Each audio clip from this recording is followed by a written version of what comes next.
Welcome to the Via Stoica Podcast, where we discuss Stoicism, the ancient philosophy of living the good life. I'm your host, Bryce, and I'm joined by my co-hosts, Benny and Brendan. We are here to help you apply Stoic wisdom to your everyday life, no matter what the obstacle you may be facing, whether it be work stress, relationship issues, or just the general ups and downs of life. Stoicism has something to offer us all. Hello, and welcome to the Via Stoica Podcast. I'm your co-host, Brendan, and I'm here with my good buddy, Benny. Benny, how are you doing this morning? Yeah, I'm doing good. I'm doing well, and I get the impression that you're doing well as well. That was a lot of wells there, but let me know if I'm... Oh, it's great here in Panama. And we've got, you're singing a lot of wells because we've got a wealth of knowledge over here at Via Stoica. And on today's episode, you will be getting just two of us today. Benny and myself. Bryce had to step out for today, but we are going to be talking about impressions and how we view them, how we look at them, what they are, and really dig into the nitty-gritty of impressions. And, the Stoics talk about them a lot. Controlling our impressions and managing our impressions is one of the core duties that I think we have as individuals kind of in a society. But it is something that I personally struggle with a lot. Benny has written some articles about it. So you might notice today that I'm going to be asking Benny a lot of questions about this because I do think that there's some nuances in this discussion that I personally still find a bit confusing and want to make sure that you, the listener, aren't confused about it as well. So to kick it off, when I think about impressions, right, you have this idea that something, we get an impression of something, we think that this event or this person is treating us well, is treating us poorly, is being kind, right? Those are all impressions that we form based on our, biases and our past and things that have happened to us before. And what the Stoics talk about is that sometimes those impressions are misguided or wrong, and then we make, choices and actions based off those misguided or misguided impressions. So so for me, why this is difficult to kind of think about is because, at sometimes, I want to trust my intuition. I want to be able to trust my gut and know that my gut is telling me something that I can act on. But I think it's also good to have that moment where, you pause and reflect and kind of decide whether this impression that you're receiving, whether this, even though it feels real to you in your body, is it truly real to in reality? So that's what we're going to talk about today. But Benny, just to kind of kick it off right away, what do you think? Maybe give a definition of how you think about impressions, and then just sort of generally what people can do to differentiate those things from, our intuition and things like that. Yeah, good stuff. And this is an important topic, right? This is right at the core of Stoic philosophy. We talk about the dichotomy of control and, understanding our emotions and feelings, but they come from the impressions that we have, right? Everything that happens to us is an impression. The weather, the food, but also interactions with people. Those are all impressions that we get with our senses. We feel them, and we interpret them in a certain way, right? There's the Stoics call them fantasiae, where we get the word fantasy from, but those are all the things that we get, right? So that's pretty much an impression. There's somewhere it's mentioned that the Stoics used to refer to you have a clay tablet and you just impress something on it, right? Other people say no, because then impression goes on top of that and blah, blah, blah. But that's pretty much what it is, right? Everything that happens around it, we have our senses and we take as much as and as good as we can, take that in, and then it's up to us to decide, is this impression true, is this impression false, or I don't know, right? And if it's true, we approve of the impression, we assent to it, and then we choose the correct action. If it is false, we reject it, and then we don't do anything with it, right? And then that's also where we kind of check our feelings. And if we don't know, we withhold a judgment. We just say, I don't know. I'm not going to create an opinion about this. I'm not going to create any feelings about this because I simply don't know. For example, we can look at the news and we can see a lot of things happening there. But if I don't really know what's happening, I can speculate, I can start to ruminate, I can let my imagination go. But then we can go back to like Seneca, where he says, we suffer more often in imagination than we do in reality. But if we know what the facts are, if we know the reality, then we can make a more calculated judgment about what's really happening and what's really going on. So that's why it's really important, because everything is based on those impressions. But as you mentioned as well, like, you need to act, right? You need to live. And if you do this, because the real way to do this would be to kind of pause at every impression, say, is this real? Is this false? And then you wouldn't get through the day. You wouldn't even get out of bed probably, because you're just like, am I awake? Am I, is it day? And this is one of the tests that I think it was in Epictetus, where he says, one of those impressions is it's day, right? Can you tell yourself during the day that it's night? You can, but it's not really true. So you can't assent to that, right? You can't approve that because it's not night, it's day. But during the day, you can say, hey, it's day. Yes, this is impression that's real, right? You get those senses, the sun is up, and there might be some examples where it might be changed, like for example, in an eclipse where it might go dark, right? But then because of the chain of events, the causality before, like, oh no, this is a special occasion. I know what's happening, and that soon it will go dark again. So there are some tests that we can do. So it's all about testing your impressions. It's all about testing like what is happening, what is real, and then from there on we have to continue. But as you said as well, we do have certain things that we can know for sure, right? We do have certain things that we have been going through so many times in our experiences, so we can lean on the fact of like, okay, this is probably the right thing for me to do in this case. If I'm hungry, is that right? And that's also an impression. Do I feel hungry, or do I feel just like I want to eat something? Or maybe because I'm bored, or maybe is this really a sense of why I need to eat? But a lot of times, like, okay, I feel hungry, let me eat. We don't have to stop to ponder about it. Unless, for example, with me, I have an issue with food, with drinks. So for me, that would be a good thing to think. Instead of just grabbing, some food out of the cupboard or whatever, and let me just think, okay, why am I doing this? So again, those are the kind of the impressions. I really like that example you gave with impressions, and talking about you can tell yourself during the day that it's nighttime. So I just want to kind of like be clear about the difference between impressions and judgment. So, your impression, right, is like kind of the inputs that you're taking in from the outside. So in your example, it's sunny outside. You can feel the warmth. So it's hard to tell yourself in that moment that it's nighttime, because those things don't align with nighttime, and those things align with daytime. So that's the impression, right? But then there's the judgment of whether you decide that being day is good or bad. Are you upset that it's daytime? Are you upset that it's not night? So this is kind of the idea of impressions happens first, right? It's you collecting the data, bringing in the information from the world, and you have to kind of decide whether that information that you've brought in is accurate, and then we make our judgment on it. And then once we've kind of tested this stuff, tested our impressions, tested the data that we're getting from the outside world, then we can put a judgment on it, whether that's something we want to, believe and move towards and engage with, or something that we don't want to, and something that we want to maybe remove from our lives, or at least from our lives in this moment. So I think that's really good. And then as far as like, but with impression. So what do you think about that? Let's just start there. Do you think that's like a fair representation of kind of the differences between impressions and judgment? Yeah, definitely. Like, we place a judgment upon an impression, and that's why, for example, rain. Let's take the example of rain. We see it rains, right? We look outside, water falls from the sky, so it rains. That's the impression we get. But people have different value judgments on that. For someone, it can be great. A farmer who hasn't had rain for like 30 days, he's probably rejoiced. But if you want to go out for a nice little stroll out in the sun, you're going to be bummed because you wanted to go out. So the same impression then has two different emotional reactions.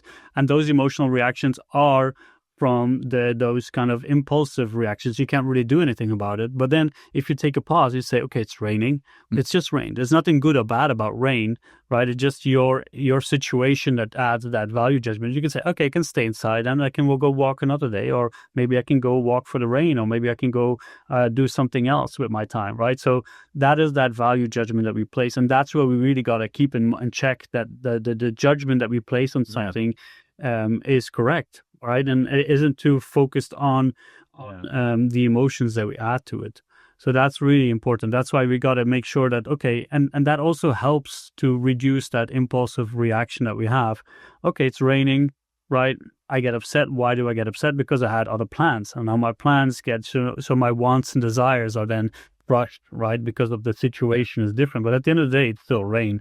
I've seen rain before. I've dealt with rain before. So why do I get upset about this? Oh, that's interesting. I like what you said too about the thing, like, right, judgments, like we can have different judgments. And I think that this is we're touching on some of the nuances as to why I feel like there's a lot of, obviously it's easy to go to politics and say we're heavily divided there, but I don't think it's just a political thing. Like, I think we're divided in a lot of other non-political arenas as well. But I think it's really important that, like, these two differentiations that we're making here, because, you can have a disagreement with someone, and that disagreement can come for two different reasons. One can be that you guys have a different impression. You're collecting different data. You have a different view of the world and what's accurate and what's not accurate. Or you can have the exact same view, the exact same data set, right? We agree on the impression, but we don't necessarily agree on the judgment. I might think that this is good, right? Rain is good, whereas the other person on the other side of the aisle might think that rain is bad. And that is a judgment call. We both agree that it's raining, but we have a different judgment on what that means. So I think that there's just so much nuance here in what we're talking about, and it gets lost in these sort of, like, especially in politics, where it just comes to, like, blaming the other side, pointing the finger, and, like, but what this involves, which I think is more difficult, is really turning the fingers on ourselves and saying, okay, what impressions do I have? Why do I have those impressions? What judgments am I putting on those impressions? Why do I have those judgments? That's a much more difficult, I believe, conversation to have with yourself versus just pointing the finger at the other side. So I really think that this is important for people to understand when it comes to disagreement. Is, like, if you have a disagreement with someone, a good step is to not necessarily tear apart their stance or their ideas or what they're telling you, but to truly examine yourself. So what do you think about that, Benny? And how should one be examining their impressions? Well, I think that was spot on, right? And that's why it's good to kind of see the different types of impressions that we have, right? We mentioned we have true and false, and we have the ones that we don't know. And Epictetus talks about this in chapter 127. Again, we have the discourses. Book 1 is pretty much all done on the website. You can read the summaries of all the discourses there. But in 27, Epictetus says, impressions come in 4 ways. Things are and appear so to us, or they are not and do not appear to be, or they are and do not appear to be, and they are not, and they appear to be. Now, if you're any, not like me, for me, that first time that I read that or heard that, my mind is like, what? It's like, what? So that's just like, it took me a while to really get to this. But, there's on the blog post, it's a little bit different, it's easier written. So, and with some examples, right? So you can read it there. So the first things are and they appear so to be us. So I see something and it's actually there. I like to use the example of an interaction, right? We talked about the disagreement. So it's me and Brendan here. So I think, I see, for example, Brendan smiling. I say, okay, Brendan is happy about something that I said. And, Brendan nods, maybe I can ask, hey, were you happy about something that I said? Brendan can say yes, right? So I thought he was happy and he was happy. So something is there. I saw it, I noticed it, and it was actually there. So this impression is right. So then I can then make my judgment or create my action, the following action. So I can approve to this impression because I know it's true. Now, for the next one, maybe Brendan is angry. He has an angry face, right? And the next one is like things are not and they don't appear to be, right? So I don't see Brendan as being angry, right? Brendan isn't angry, so he's not angry. So I ask, Brendan, are you angry? He's like, oh, I'm not angry. So he's not angry, so that is another true judgment or true impression that I see, right? He's not angry. I don't see him as angry, so that's fine, right? I don't have to do anything with that, or I can act upon the information. But then the next one are, so we have the false appearances now, the two false appearances. So for example, I think something, for example, I think Brendan is angry, right? So Brendan looks angry, right? He's looking angry at me. For people looking at the YouTube channel, I can see a very angry face, but he might not be angry at me, right? Maybe something else has happened, or maybe something in the behind the scenes on his laptop is going wrong, and he's like angry at the laptop, but he's not angry at me. But I might see the impressions like, oh, he's angry at me. Well, he's not. So I asked, hey, are you angry at me? No, he's not angry at me. So that's a false impression, right? So I don't have to do anything with that. So we have to make sure that we have the right impression. So I don't have to project thoughts that are on someone else's mind if I'm not sure. And then we have the last one where you see what things are not, and yet things are not, and they appear to be, right? So I might think Brendan is happy, but he's angry with me, right? I thought, oh, maybe he's angry with his laptop, but yet he's angry with me. And I had a false impression, right? That he wasn't angry, but yet he is. So I want to ask that. It's like, hey, are you angry? And then I can ask why you're angry, what's happening, right? And we can go to the core, to the truth of it, right? And that's where we have those false impressions. We have to reject them, and the true impressions, we have to accept them or assent to them, right? That's the word that's often used in Stoic philosophy, to approve of them. And then the other ones, if I don't know, then it's better to withhold judgment, because I simply don't know. So why should I place a judgment on something that I don't know, right? So those are the four kind of. So then we have the fifth one, but those are the four impressions that we have. So if I can't figure out what the truth is, then I want to see. So for example, with politics, we see a lot of things happening on TV, but I don't know what's really going on. So I can place, oh, he's doing this because of this and this and this. Well, I don't know. So why would I speculate, right? Why don't just wait and see what the facts are, what the actions are, and then let them speak for themselves. So those are the kind of the four impressions. I don't know if I did a good job of.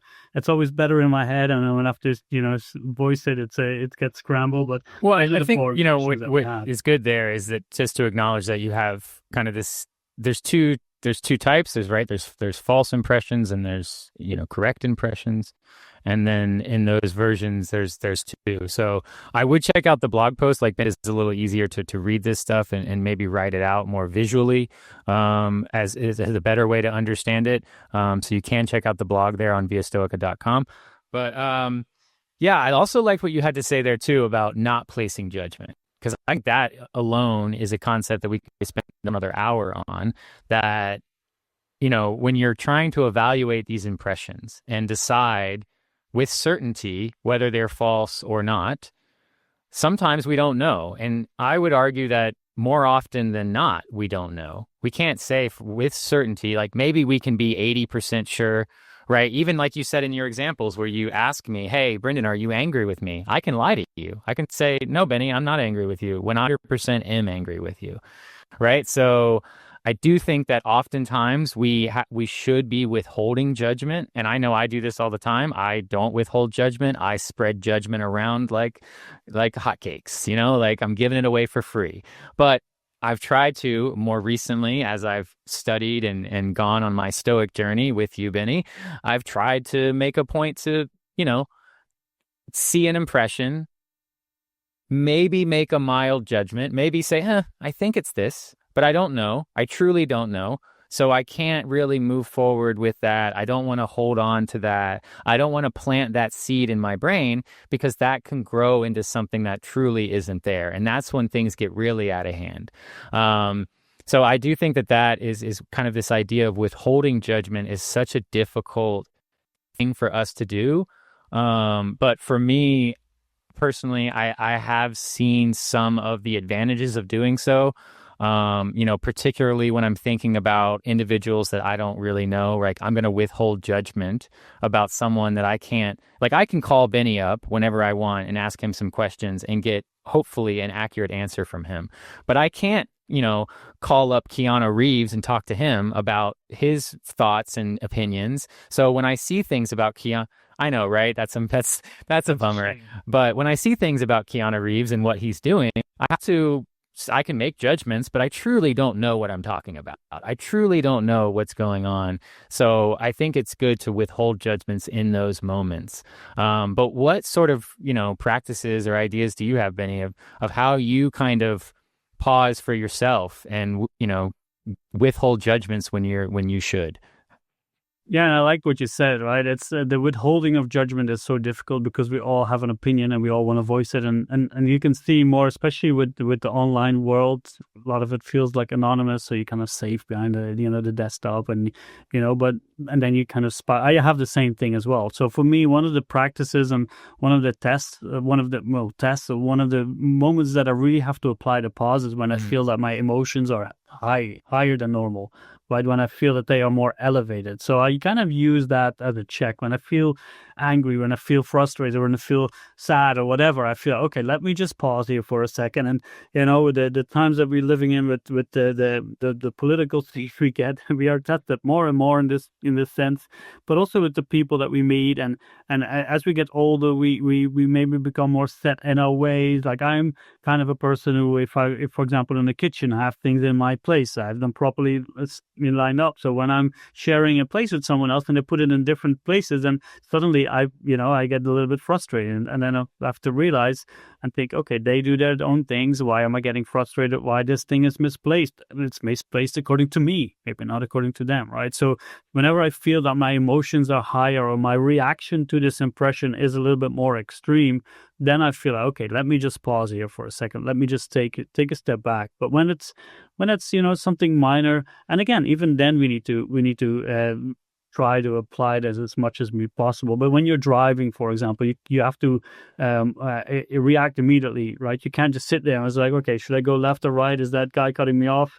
Why is this person doing that? No, the first priority is to be safe, right? To get out of the way and to make sure that, and then you can think, oh, why is this person doing this? Why did they honk at me?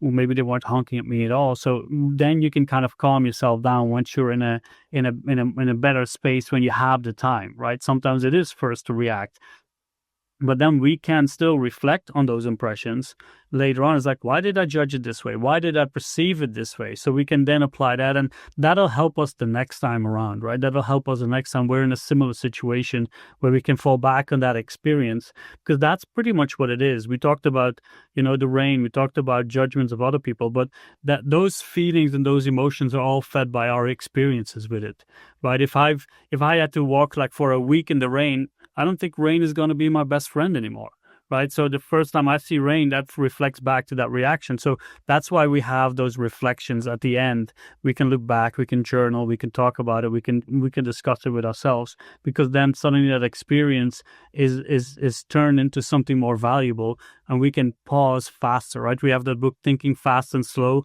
by Daniel Kahneman. So that second part of the brain is, I see Brendan smiling because we used to bring this book up a lot more, and I like it, right? But we have the second type brain. It's a pause. It's a slower brain. That's the judgment, right? That's that pause. That's where we tap the impressions. And once we do that fast enough, we can shift it over to our brain one, where we then instantly apply the correct impression. So first, have your feelings in check, and when they are higher, elevated, pause, but also reflect on the things that cause you distress, where you don't have that time, and then reflect on it later, and then you can slowly move it into that type 1 brain where you say, okay, this is the correct thing to do, and this is the correct. Oh, well said, Benny. No, I think those are very good points. Like definitely the emotion one, right? As Stoics, we don't want to react out of emotion. We don't want to place judgments out of emotion. We want to do these things out of logic, reason, virtue. That's what the Stoics do. That's where the Stoics want to make good action. So I think that's a great point. Feeling when your emotions are heightened. And in the beginning, the way to do that is just to kind of understand, feel it, find where you feel it in your body.